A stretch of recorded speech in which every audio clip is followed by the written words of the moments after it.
Good morning, y'all. Welcome to episode 3 of Get Better.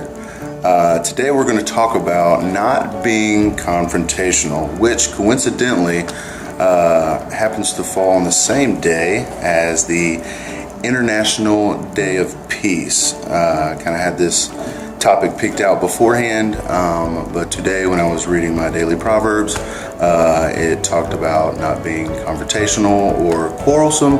And then when I got on Facebook today, I also found out that it was the International Day of Peace. So there's 3 things pointing to the fact that we probably need to work on this. I know I do.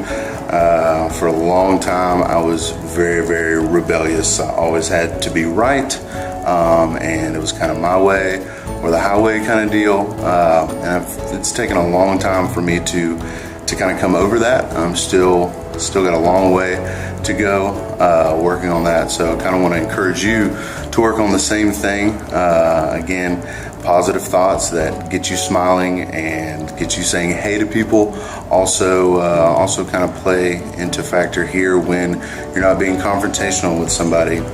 For instance, if somebody says something's blue and you have to one-up them and say, no, it's navy, well, you're both right. It doesn't really get anything accomplished.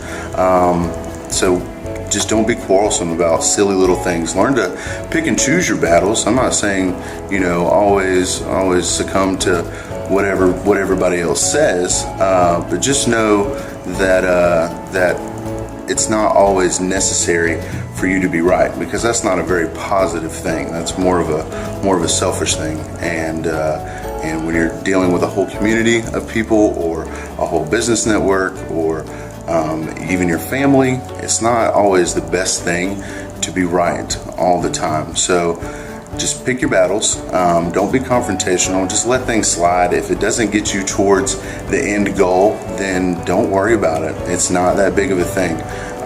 Just keep plugging away and make sure you know when it's okay for everything to be right and not just yourself. And I guarantee your days will go a lot easier and a lot smoother. No more stress. Okay, so try to work on that. And that's it for today. So thank you for tuning in to episode 3 of Get Better with Jonathan, quote unquote, Hatcher. Shout out to my friend Kendall Ratchford with Shelter Insurance. She's having her ribbon cutting today. So I hope the barbecue sandwiches and the expensive cookies turn some heads and bring smiles to people's faces. I'm very proud of you. Congratulations again. You exemplify almost everything that I will ever talk about here on these Get Better episodes. So I hope the ribbon cutting goes well. And if you want to give her some love, go to her Facebook page and give her some positive vibes. Y'all have a good one.